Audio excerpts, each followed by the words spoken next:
Business is simple. It's just not easy. We focus on 3 things to help you run and grow your business more easily: talent, sales, and how to scale. This is the Talent, Sales, and Scale Show. Hey everyone, Bryan Whittington with this episode of the Talent, Sales, and Scale Show. I've been practicing for days and days now on how to get this name right, and let's try it out. So I am with the ever effervescent, energetic Amy Hrehovcik. Oh, Bryan, that was great. That was great. Anyway, check her out. She is the podcast host of Revenue Real Hotline and also showrunner. So she might talk a little bit about this, but it's pretty cool that if you have an internal podcast that you're looking to do, she'll train you how to do this. So pretty cool there. She's also a member of Rev Genius, so giving back all the time. She's a contributor to Sales Hacker, which was really cool because I didn't realize this, but that contribution to an article that she wrote on Sales Hacker allowed her a partnership with Andy Paul, one of my favorite. Look at a couple of episodes back whenever he was on talking about his book. So that is pretty cool stuff. And today, Amy joins us to talk about all things sales enablement. So with all of these changes, how in the world can we keep up with them and put sales enablement to actual use instead of a drag around your neck like so much of it? So all of that said, welcome to the show, Amy. And how do they pronounce your name for real? Well, thank you, Bryan. It's a pleasure to be here, and I appreciate the opportunity. And thank you, listeners, for checking us out. Oh my gosh, I forgot the question. What's the question? Yeah, right. So how do you pronounce your last name? Hrehovcik. Hrehovcik. See, you'd think you better get that pretty easily. Hrehovcik. So, yeah. Can I buy a vowel, please? And listeners, I don't care, right? I made my peace with this in like the 2nd grade, or I would never get anything done. It's a good Irish name that you have there. So very nice. Yeah. Well, so I guess the first question, so we can dive right into this, Amy. I mean, you have a ton of background history in a number of different areas. Mm-hmm. But what makes you such an expert? Why should we listen to you about all things sales enablement and how to keep up with the changes and actually implement them effectively? Well, it's funny. Whenever I'm speaking with sales enablement professionals, or really sales leaders or sellers, one of the first things that you got to do, given the let's call it new-ish nature of the role, is to define what the role is, right? What does sales enablement mean to you? And then listen, and then I'll give my definition, which tends to be a little bit different. But I think often we see organizations that just want to put like a sexy rebrand on the same old sales training. And that's just not what it is. But as far as like why listen to me, well, for starters, I'm a revenue human for life. I was raised by a sales VP.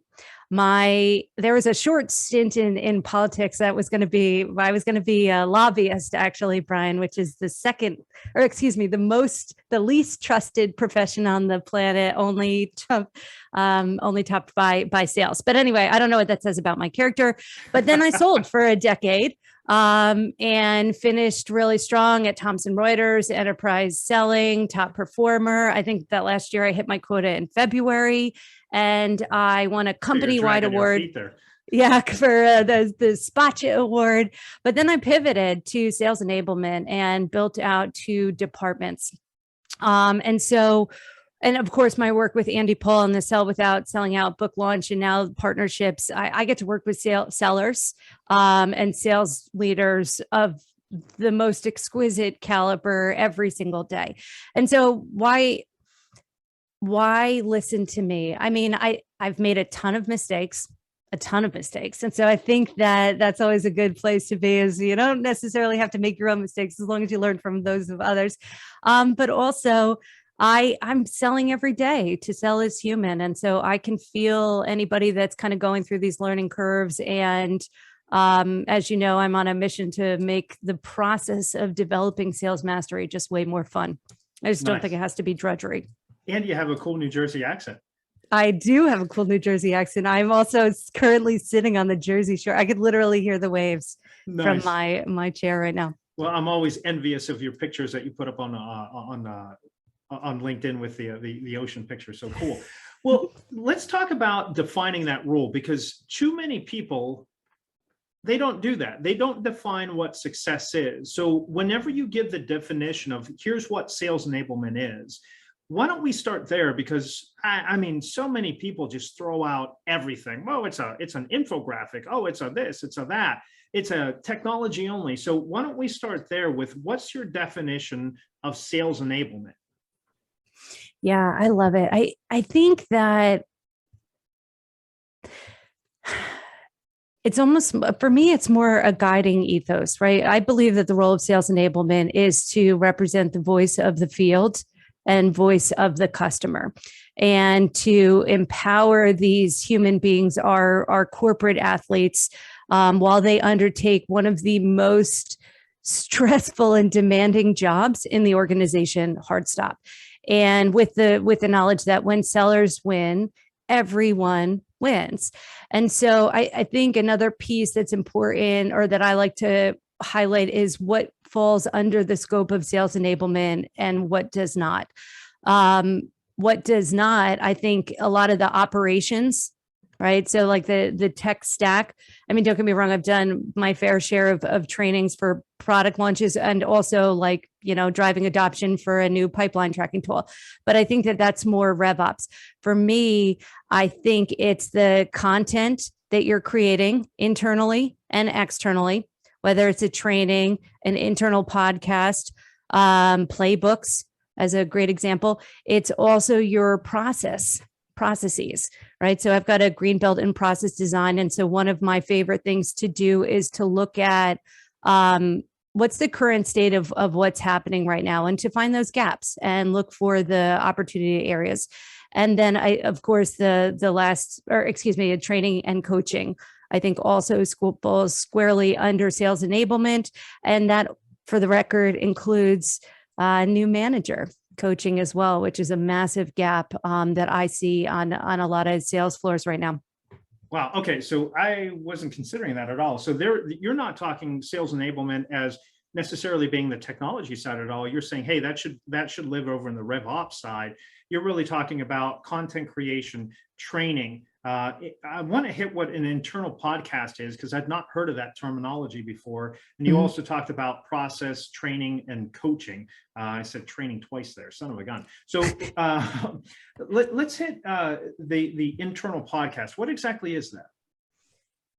Okay, so when you think about the medium, right, we hear a lot of talk about people using video during their sales motions, right? Video, email, social, these are just channels.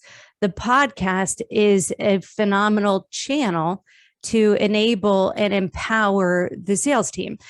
But to your point, it's very new, right? Most people, when they think podcast, they think of external podcast, but there are some pretty exquisite ways to actually create some internal podcasts and then push them to, the streaming apps. So where people are already listening to their podcast. So you don't have to deal with that behavior change aspect. Now, why does this channel, why does this medium, why is this an exceptional fit for sales enablement? I think the first one, and the most important one, is it meets sellers where they're at, right? They're on the move.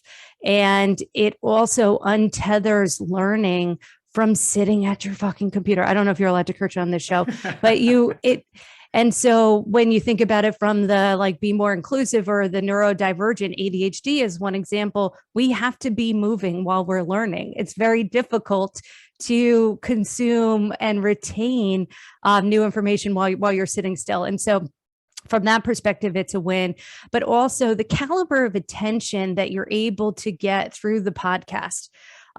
It just trumps anything else. Like take video as one example.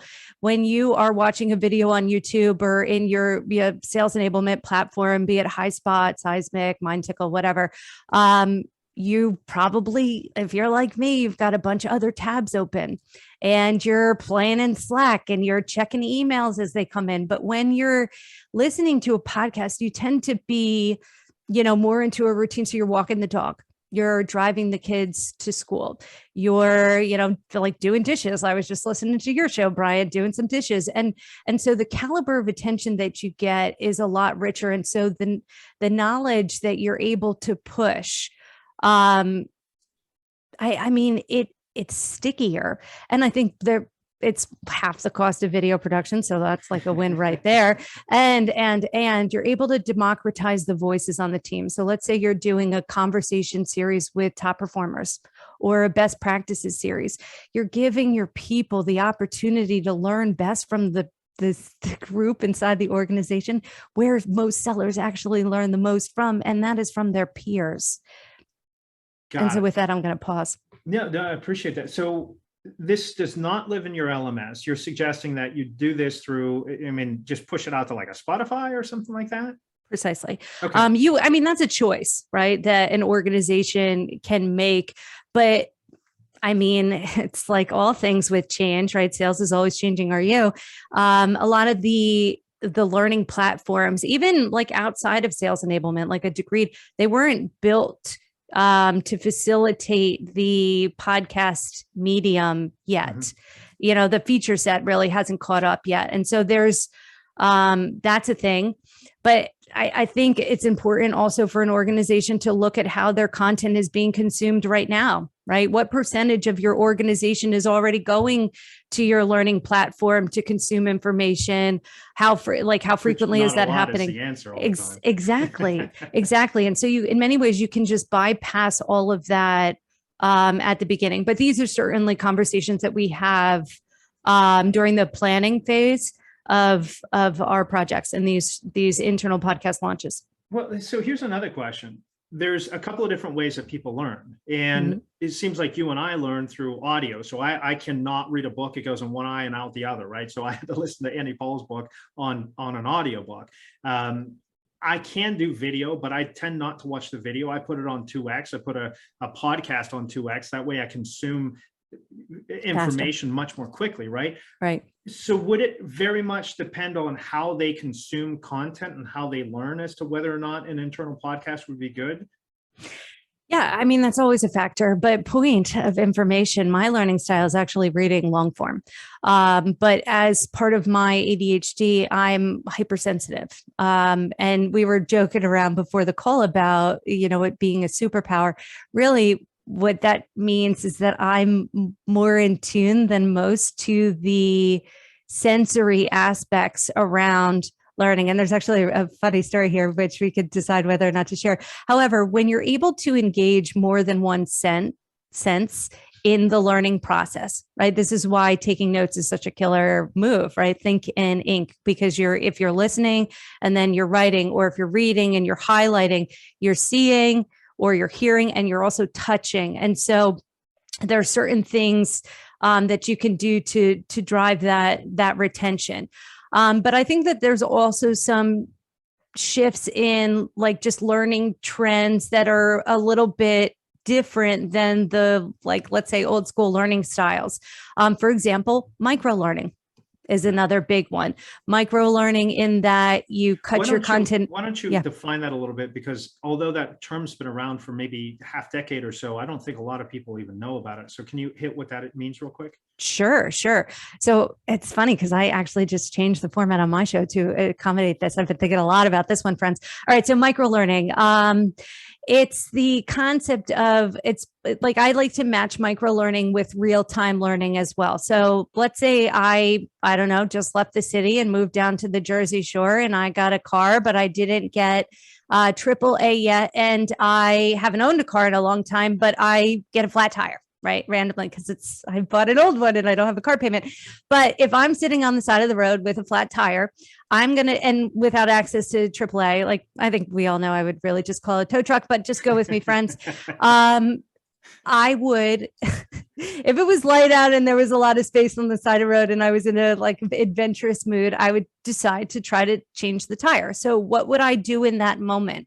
I would do what everybody else on the planet would do. And I would grab my phone and open up YouTube and look for a tutorial a 5-minute tutorial on how to change the tire. And I would watch the video. Maybe I'd watch it again the second time, and then I would bring it outside and I would watch it while I'm physically changing the tire. Then the tire is changed. I have acquired the new skills and I am on my way.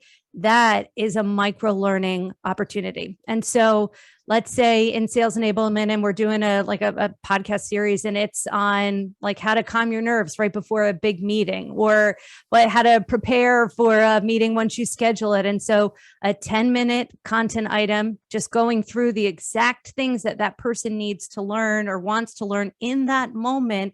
And so when you are able to collapse the time frame from learn something to try it, right? That's always a win on the retention front, but also it's far more, I think, like respectful of the other person's time too, because they don't have to dig through or work as hard to find the nuggets. And so that is what micro learning is.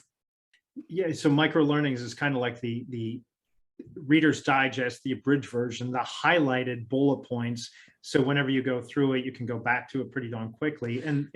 Go ahead. Well, I don't know if it's like the abridged version. It's like taking one of those bullet points and doing a 5-minute deep dive on that one thing. Which is what people are looking for anyway, because exactly when they get to that step, they're like, how do I do that again? And then they're going through an hour's worth of training to try to find the 3-minute, 5-minute vignette, which that's what you're doing, is all of these vignettes right there at the fingertips. Exactly. And what the challenge with not doing this is that it's the learned behavior. When you have to work so hard to find the thing that you're looking for and possibly not going to get it, even when you do work that hard, what are the chances you're going to go back to that source for round 2? Not very good. Not very good. And which is why I think the usage in our learning platforms is a thing. And also, I think we could do a far better job of actually asking sellers what they need and where they're struggling before we just like go create a new like training program or case study or whatever. Yeah, and that's unfortunately, there's not a whole lot new under the sun, right? It's just how do you do it a little bit differently, bring different perspectives, and everyone learns a little bit different. The personalities are a little bit different, and you can't do a one size fits all. That's one of the things that drive me crazy about the education system, is they completely leave out so many people that don't have that fixed mindset, academic mindset, more that entrepreneurial spirit. People like you and I that cannot sit for more than like 10 minutes. That's why I'm at a standing desk all the time. I have not sat down yet because I can't. It's just impossible. And most organizations don't teach to that. They teach very systematically, academically, very in a boring way that doesn't help me. And I don't know if it helps you or not. No, it doesn't. I don't like being bored, and I don't like boring people while learning. And I think that learning is so damn fun. And I'm with you about the education system pigeonholing people, but we're doing it inside of our organizations too with our sales enablement content. Like this is exactly why I think we can all do a better job of challenging the status quo and asking the tough questions of ourselves. Why am I doing it this way? How did it come to be? And who says that it can't be better? Hard stop. And, Bryan, like, I know that you do a lot of work on the community front. Like when you think about micro learning and the real-time access, this is one of the massive wins for community too, right? If you've got a place where you can crowdsource, hey, I'm working on this project charter for, my new sales enablement department, and like, I'm having trouble like aligning stakeholders or whatever. Has anybody worked through this, or is anybody able to help me with this specific problem right now? And then either people respond on those threads with the answer, or they tag a friend, like phone a friend style. And so that person is able to source their answer, crowdsourced it, right? So it's quality answer. But then generally what I see in somebody that's played with data inside communities is the relationship that forms there with that one person. You now know who you can go to directly when you're in another moment where, you need help with something and whatever. So you've found somebody that's able to help. And so the relationships that are formed and strengthened when we apply this micro learning real-time need with community is just next level. Yeah, and that's one of the things that I want to do, because I know on your podcast you have more short format, right? So you have some long, but also some short formats too. It's new. It's like I'm always be changing and iterating. So I'm not just like do as I say, not as I do, friends. Like I'm actually trying to do this. But yes, I do mix it up. So I haven't told James Bowden this. So James Bowden is the one that cuts and slices all the podcasts and posts it, whatnot. What I'd ultimately like to do is have vignettes on this and drop the different smaller vignettes, because I think that's what people will go to. They're going to listen to that. I know whenever I'm flipping around on YouTube for stuff to learn or stuff to look at, I'm not watching the hour format, right? And here I am doing an hour-long show, and it's how do you break it down? And that was kind of my idea the whole entire time, is break things down, have tools and infographics and all of these helpful pieces to go along with that long form to be able to break it down. So it's what do they call it? Multipurposing, right? Mm-hmm. And it's funny that you said this too, because it almost comes back to your original point about people have different learning styles.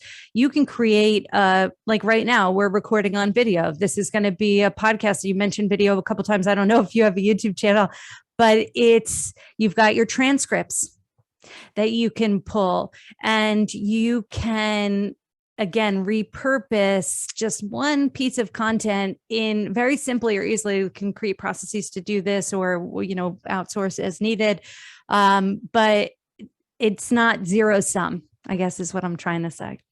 Yeah, and so let's take the flip of this, right? So we're talking about short form micro learning, making it fun. Let's talk about the boring stuff. Let's go to process. I love process that I don't have to follow. I'm really good at implementing process because that's where efficiency is. So how is it on the sales enablement team as opposed to RevOps, opposed to a VP of sales or CRO to, that, because process is oftentimes strategy or tied to strategy. Why sales enablement for process? I mean, it depends on how you structure your sales enablement department and also your sales team, and even broader marketing, customer success, product, finance, legal, all obviously important roles. I think that one of the steps that people skip, right, when selling, when enabling, when leading, is to baseline, right? Assess the current state. And it's like the human brain, right? We see a problem and we have identified the solution in like 0.2 seconds, like that. And then we become biased to that solution. And so part of learning to master process or process design or process optimization is to learn how to take those solutions that pop in your own brain and just like stick them in a solution jar so that you have enough time to assess what's going on objectively. In Six Sigma or Lean, like we do these DMAIC projects, stands for define phase, measure phase, analyze phase, and then improve and control. And so that's the big one. There's so much insights to be gained from just observing what's going on, gathering the voice of the customer, gathering the voice of the field, and making no assumptions about what their actual problem is or how to solve for it. That's the first thing. The second thing is, when it comes to process, like I think there's a pretty serious skill gap in most conversations that I see or have been a part of historically. This is starting to change. But here's a perfect example. One of the things that a team can do, let's say we want to analyze deal velocity, just as one example, is to put more solid controls around the start of a phase and the end of a phase, and make sure that everyone on the team understands what exactly it is that needs to happen to move the opportunity from, let's say, demo to negotiation. And so once you can start measuring your process in pieces, then you can start to hone in on where the opportunities are to elevate the skills on the team. And as much as like I want to say, oh, it's closing, oh, it's negotiation, or oh, it's contracting, like there's a pretty solid chance that it's discovery, right? And so like that's the other piece of it. But then also there's this thing, we call them dynamic systems. And these are systems that are flexible enough to be able to grow and to iterate. And I think that this is a really important concept when it comes to obviously enterprise selling, but the team is going to identify wins in how the buyers want to be worked with today. And so if the process is able to identify those bright spots and to call attention to them and to scale them essentially up and out, you can expedite the pace with which everyone else on the team is, let's call it, upgrading their approach to how they're selling as well. And so these all fall under process. And I'm gonna pause there. I just dumped a lot of stuff on you, Bryan. So here's a curious thing, right? So you always want to challenge status quo, but process is there for a particular purpose. And so let's talk about that. What is the purpose of a process? What is principle number one of process? So my take is to drive repeatable efficiency, or drive efficiency in a repeatable process for all to be able to follow. For all to be able to follow. Okay. So that we can have a predictable amount of revenue so we can report to our executives and our VCs and our shareholders. Principle one, though, process is that value flows at the pull of the client. And I happen to believe that the clients of the sales process are the actual clients, the buyers. And their process tends, well, one, it's not linear, right? And it's certainly not reflected in most sales processes. And so that conflict is part of the reason why getting people to do something over and over again that like maybe doesn't feel good or feel right for the buyers, like it's like dragging a ball and chain. It's like band. It's like Vance. Exactly. Oh, you've got a pain point. Okay. Pain identified onto the demo. Like it's just nonsense. But anyway, I think that there's an important role that process and like the steps play for new sellers. Right. And here's how it's done. But I just really reject the idea that all buyers are the same or that all sellers are the same. And so figuring out a way to create some space for creativity, for autonomy, right? Think about how we're managing what SDRs do down to the day and task. And it's like somebody's got to be working pretty damn hard to not read any of the modern research about where productivity and performance actually comes from. And I'll give you a hint, like happiness, autonomy, creativity are all pretty solid parts of that. But I think one of the reasons that sales bosses, and I distinguish between sales bosses and sales leaders, want to get on the do these steps is because they're afraid. It's safer. It's air quotes easier to manage, but like pay no attention to the bodies that are dropping all around us, or our attrition rate, which is absolutely shameful, right? Just burning through people and they're leaving. And so, but I also think that autonomy is an output, to use process lingo, of confidence and of mastery. And so there's a certain period of where you do have to learn the science, you do have to learn the fundamentals, you do have to learn the steps pretty intuitively so that you are able to then create the art. But it's hard to do, it's hard to pull off. It is possible. And it's like a breath of fresh air when you see it working properly. But that's what I would say about all that. Yeah, so I wanted to let you go on that because you and I are in agreement. I look at the process, it has to be two sides of the coin. For too long, it was just the side of the coin of how the seller is, hence banned, right?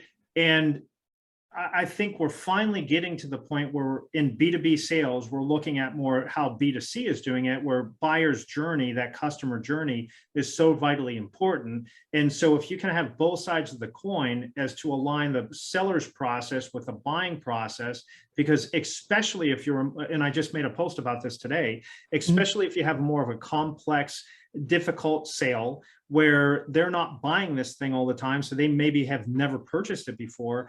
My viewpoint is that seller should be able to lay out the roadmap of here's the best, most efficient way that we found people can go through this.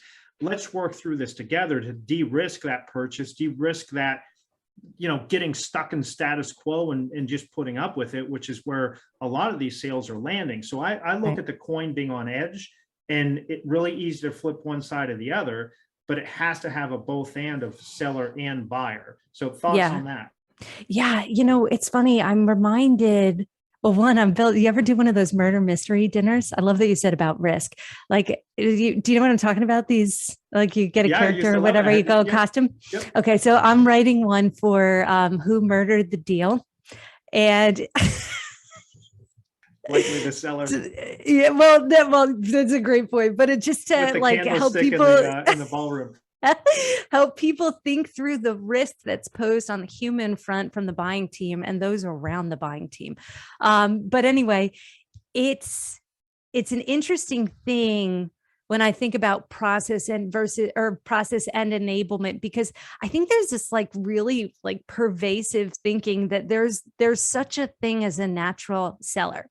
And I don't know about you, Bryan, but I've never met any natural sellers. I haven't met any natural attorneys or natural doctors either. Just putting it out there. And so when you have this mindset that like, we can just hire somebody that's good at talking to people, or somebody that's sold somewhere else before and like just perpetuating this awful lookalike model that doesn't work. We don't have as much responsibility as the leadership team to actually, one, understand what's going on in the nuances of our complex deal cycle, right? To the point where it's like, oh my gosh, it's just a one-off thing. It's like complete magic. And which is what a lot of people think, which is not true. But also when we're able to lean into this idea that we need to train the human and the seller at the same time and actually teach them and coach them on what are I like to pull from Andy's new book, the pillars, right? Connection, curiosity, understanding, generosity, and they each build off of one another.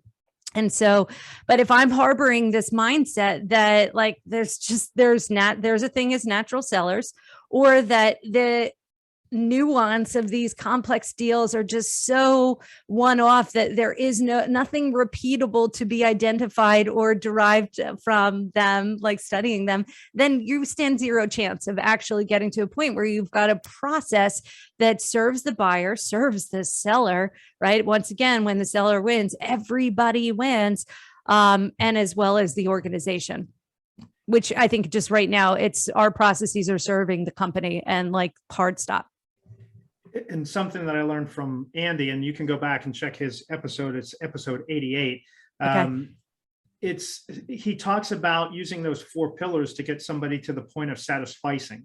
And I'd not heard that term before, but if you can get them to the point of satisficing, then got it. They're gonna go with you likely over everyone else, because you're able to de-risk that, get them to realize that this is going to satisfy all that we need, and we don't have to go down this path anymore. Because if you think about it, when they're putting in these projects or they're making these purchases, that's keeping them away from the day-to-day. And the sooner you can get them out of this pain and extra workload, the sooner they can get back to doing what they should be doing, especially if you're selling some type of sales product.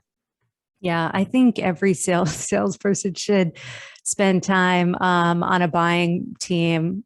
Like I think about, I read an interesting stat this morning. It was like the number of marketing technology tools from 2011 to 2019 actually increased by 450%. It went from like 111 to something over 7,000.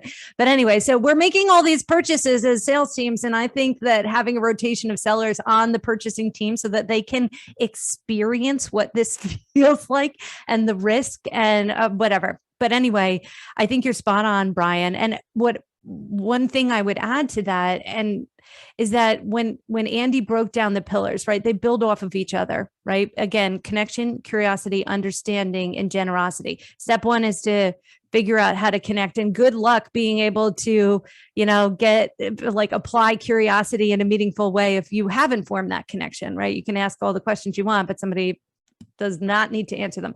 But more to the point, he breaks down the feelings of these pillars on both sides as the seller, right? How is this better than being salesy and trying to persuade somebody ad nauseum? But also take understanding as an example. What does it feel like to be understood? What does it feel? And how rare is that?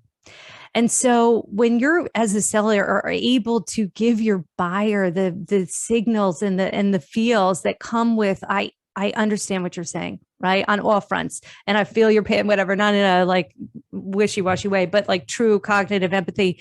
It's just, you don't have to work very hard to differentiate yourself when that is the experience that you're giving to your buyers. And to your point, Bryan, yeah, that's a game over moment.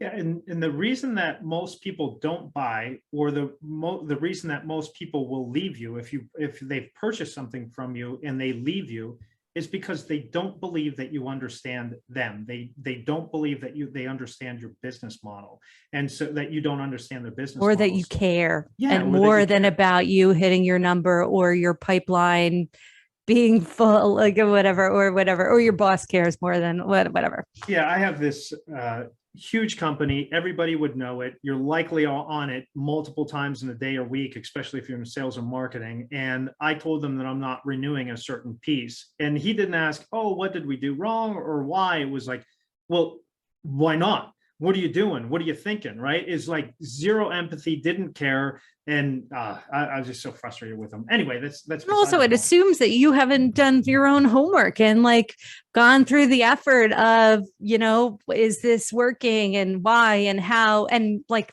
this is another soapbox of mine. ROI, right? People get this concept wrong. ROI is not an A versus B decision, friends. ROI is an A versus B, C, or D decision.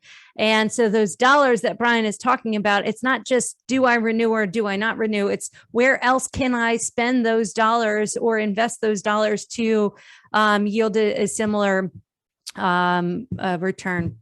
Yeah, but anyway, shame on that seller. Yeah, and there's more and more competition out there. So, you're not the only 450% in the past 5 years. You're not the only game in town anymore, my friend. Well, the other thing that you talked about in that dynamic system. So what I wanted to make sure is in that dynamic system, we're not changing for change sake, but you're suggesting that, almost think of it as a road.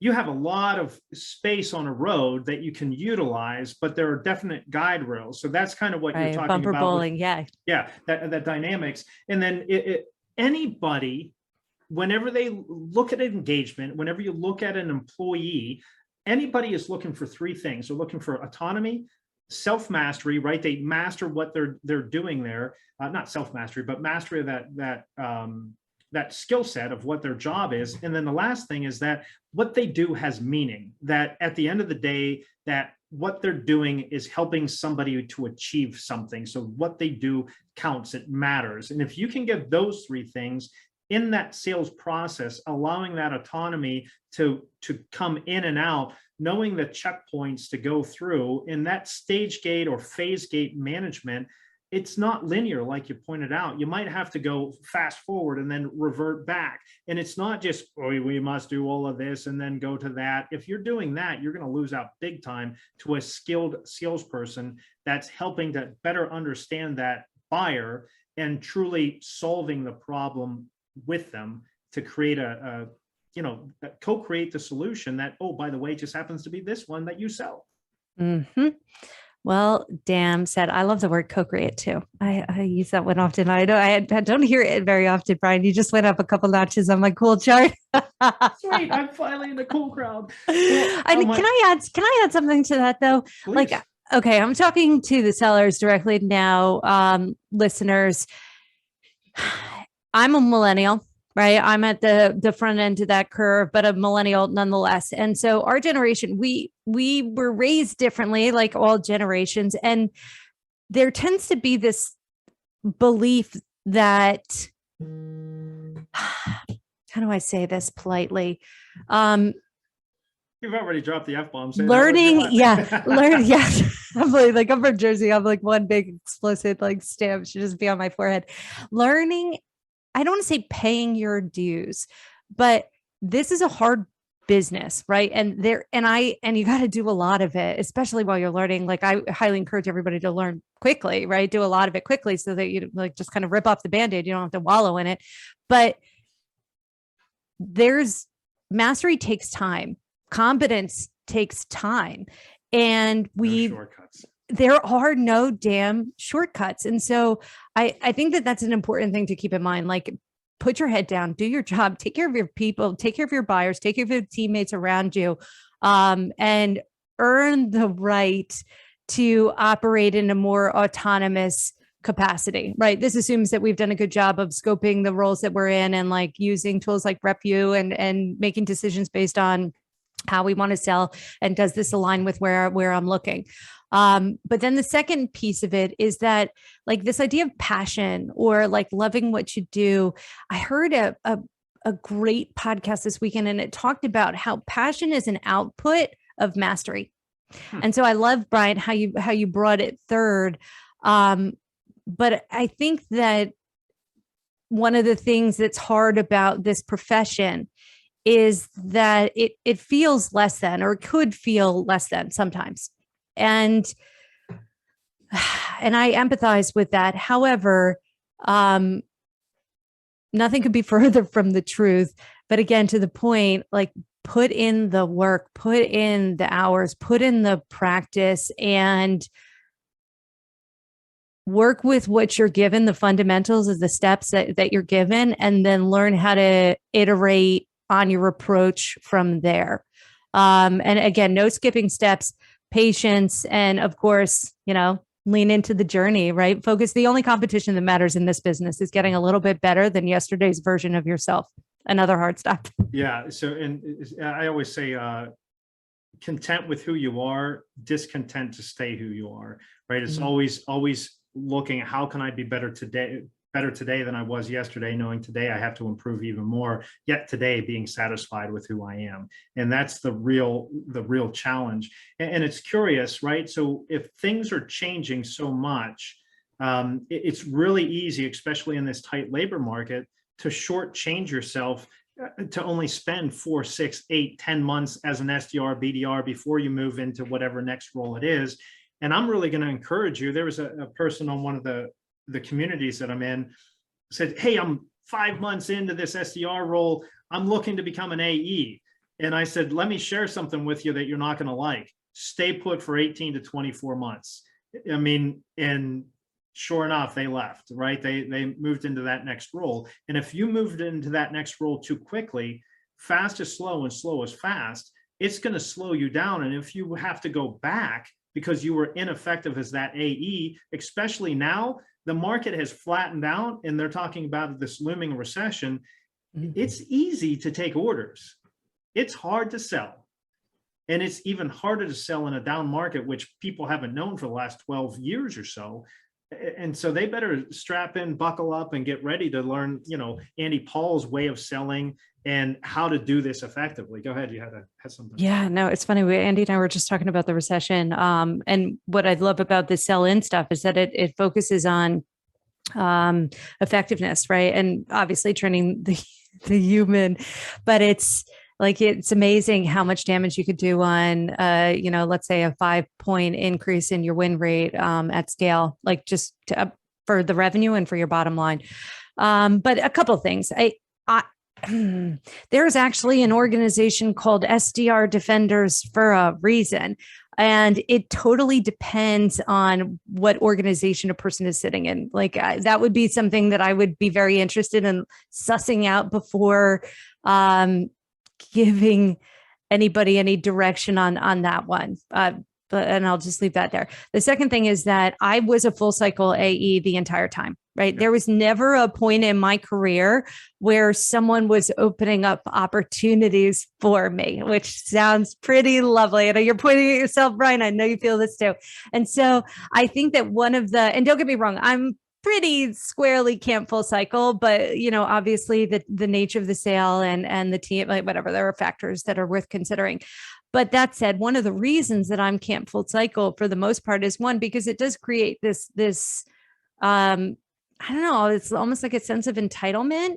But at the same time, if my job is to teach you how to be an enterprise seller, and I haven't taught you how to open up enterprise deals, like at enterprise level, then have I taught you how to be an enterprise seller? And I would say, no, I have not. And so part of the way that I'm thinking about it, like you should be hunting and prospecting and sourcing your own opportunities, even as an AE. And so that's not necessarily a skill that I think just like dies once somebody steps into the AE role. Quite the opposite. Yeah, if you're not sourcing 20 to 40% of your own or expecting to do that, then you're in trouble. And shame on you for allowing, if you say marketing isn't giving me my leads or my SDR, BDR isn't doing their job. No, it's actually you who's not doing your job. So exactly. Well, And I always like think of the strain it puts on the buyers too, right? How many times have like having to have the same discovery conversation, like one time with the SDR, just because the AE didn't read the notes or hasn't coached their SDR, like it's the buyers that feel the friction too. So. Yeah. Very much so. Well, my goodness. All right. So we didn't get a chance to go down to content or training and coaching, but I do want to hit this real quick. Sure. And because you brought it up, and then we'll rapid fire the next couple of things. Training and coaching, and you specifically said training new managers. Mm. And one of the core competencies of managers is not supervision. Especially today, because with all of the sales enablement tools that we have out there, I'm talking technology wise through RevOps, you know what's going on. You don't need to micromanage them. You know how many conversations, connect rates, and everything else. It's the ability to coach is really the new superpower for sales management and sales leadership. That sales leadership to coach the sales managers and sales managers to coach their sales teams. So that's my bias. I'm kind of curious if that aligns with what you're seeing out there. Yeah, very much so. I would add that it's not very new, right? To have great coaches deliver great things. And so for anybody that's interested in this topic, I would point at Google did a study. Actually, they did it twice. It's called Project Oxygen. And they were very curious about this concept of, what are the character traits that makes for a great manager and a successful team? And so they dug into it. And there were 8 factors the first time, hard and soft skills together, of which the last one, or one of the lowest ones, was technical acumen, right? Having the ability to do the job. And again, very low on the list. Important, but this is technically one of the only things that we have historically promoted on in this profession, right? Oh, you've sold. Okay, great. So you manage, and like there's 0 onboarding programs, like 0 to the point where it is embarrassing and shameful or funny, depending on the day. The old adage is, oh, you just promoted your best salesperson into your sales manager. Okay. Sorry to hear that you lost them both, right? Because you lost your greatest salesperson, and they're going to get fired as a sales manager because it's completely different skills. Yeah, it's like, so I go deep into this one in that mental health article for Sales Hacker. And so Peter's principle is another thing that comes to mind. We promote people to the point where they're good at doing the job. Yeah. They just hang out. So that one strikes me. But no, and I think also, it aligns actually with a lot about what we were talking about with Sell Without Selling Out, is that every buyer buys differently. Every seller, like how you choose to sell is your choice. Ultimately, it's your job on the line when you don't hit your number. And so like you may as well. Anyway, that said, coaching people, coaching your team it's not a one size fits all either. Right. And so this was a conversation I had on my show recently with the great Meg Mishak. And I was like, Meg, how do you help elite sellers identify or hone in on what skills to work on next, right? At that point where you've already figured it all out. And so we laugh about it almost always being discovery, but then she's like, it really is different with every single person. And so having enough understanding there, I think letting go of your experience, right? Again, those experiences that may have worked for you 10 years ago. And also one of my favorite questions to ask sales managers when, historically, when I was looking at, but frankly, sales enablement positions is when was the last time you let a seller on your team run with a plan that you didn't initially agree with at the beginning? Like, tell me the story.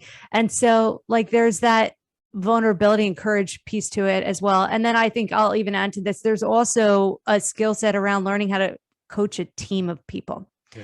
Right. And so I think that I see the way that we use dashboards, right, really aggressively. And it really, it hurts the relationship that sellers have with their peers often. Because you start to hoard secrets or like tactics.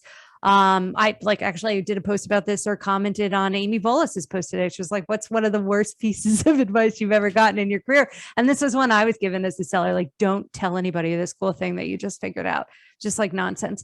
But anyway, so those are big pieces of it. And like all things, Bryan, it starts with the hard conversations that you need to have with yourself. Yeah. And I think mental health is a massive, massive part of this as well, especially in this job. And so I'd like to see a beef up on the core competencies on that front as well.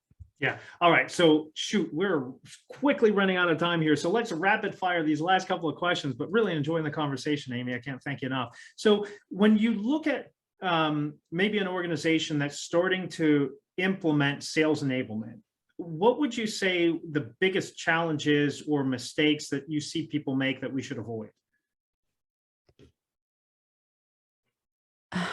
That's a big at the beginning, I would say it's a lack of the charter, right? Having a really deep understanding of this is what the role is, this is what we're set out to accomplish, and then gathering the voice of the stakeholders, right? Because sales enablement, it really is a highly collaborative function. You're working with product for product launches. You're working with marketing for collateral. You're working with rev ops around comp and, tech and process and all that stuff. Obviously the sales leaders and sales managers.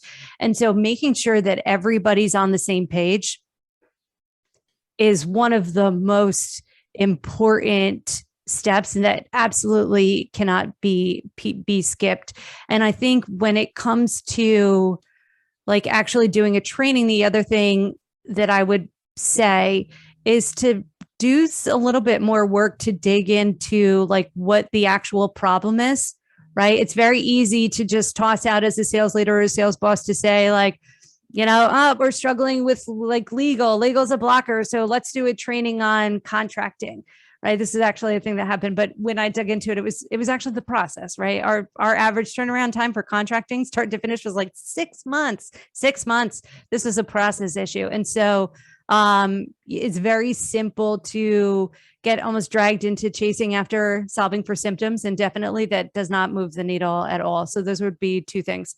Yeah, and it's so easy to solve the wrong problem. And so whenever you're talking about defining the role, I just mark these down. Would you say that it could be as simple as defining that sales service level agreement, defining what success looks like and how it will be measured? Yeah, it's all the standard stuff in a project charter. So what's our objective? I like using problem statements. Yeah. What's the objective? What is the plan? What are our success metrics? What's in scope? What's out of scope? Yeah, all those things. So I would definitely say Google Project Charter and just follow the template. Got it. And then what's maybe a suggestion you would have in the talent needed to be able to do this? What should we be looking for when bringing on talent that can execute or fully leverage sales enablement tools? I happen to believe deeply in the difference between lived and learned experience. pulling from your sales floor, right? Or people that have sold it's very hard to earn the respect or the trust or the attention of your sales floor without having lived that experience. And so that would be something that I would point at. And then the second, gosh, I don't know. I'm looking for people that are really, really invested in helping others succeed. Yeah, I'd agree with that. Yeah, I totally agree with that. Now, how about any resources that you might recommend? Books, podcasts, guides that we should check out to be as brilliant as you on sales enablement? So I think the first one that comes to mind, it's the great Roderick Jefferson. His Sales Enablement 3.0 is a fantastic book. And then I think it's the Sales Enablement Playbook. I want to say the CEO of Closed Loop did it. The name is escaping me. And then Tamara Schenk, who she used to be at CSO Insights. She took point on I think they did 5 of them, like the 5th annual sales enablement study or report. That was really good. And then tomorrow's book, Sales Enablement, also exceptional. So those are the 3 things. By way of podcast, I think Andy's podcast, Sales Enablement with Andy Paul, is bar none. And I don't know. I talk sales enablement every now and then on my show, but I'm more like working on the core competencies and speaking to sellers there. But that a little biased, Bryan, but Revenue Real Hotline is also a great place to go play. Definitely check it out. Right now, what do you see the future holding? What has you super excited? Like, oh, I can't wait, or running away in absolute fear? I was asked at the kitchen table every night when I was growing up, when did we feel butterflies in your stomach that day? And the analogy was used to remind us that if you did not feel uncomfortable today, you did not grow. And so I wouldn't say that there's anything that's got me running away in fear these days, but I will say I am very, very, very excited about the number of people that are executing differently and trying new things, whether this is bringing in like Ashley Welsh, who wrote a book called Naked Sales on design thinking, and like actually just like going through the buyer's journey and like mapping it out, like, and then creating a new process, or and I don't know, adding a new stage around the process. Like I think mutual planning is one that comes to mind as a great one. Like just want to stick that one right in there. But mostly it's the pivot to training sellers how to be human beings instead of training the human out of people so that they can use persuasion like a blunt force instrument of last resort that, by the way, everyone despises experiencing themselves. No kidding. Love it. All right. So who should reach out to you, Amy? Why should they reach out to you, and how should they do it? Anybody. I'm on LinkedIn. That's the easiest way for sure. If you could get over the hump of like figuring out how to spell my last name, maybe Bryan will link it in the show notes. So that's the best way. And as far as anybody, I mean, I work with people that are pivoting into tech sales, right? If you want to break into the industry, call me. If you want to level up your game, and like I produce content on there every day. And so I would definitely say, follow me over there. And then of course, any sales leaders that are looking to introduce a cutting new medium to enable and empower their reps by way of sales podcasts, internal sales podcasts, like you could definitely hit me up.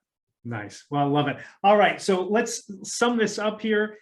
Make sure that you're selling as a human. Let's think in ink. I'm going to take that one. I love that line. Let's think in ink. Let's make sure as sales leaders that we're allowing our team to have autonomy, mastery, and purpose in what they're doing and around this dynamic system of that process.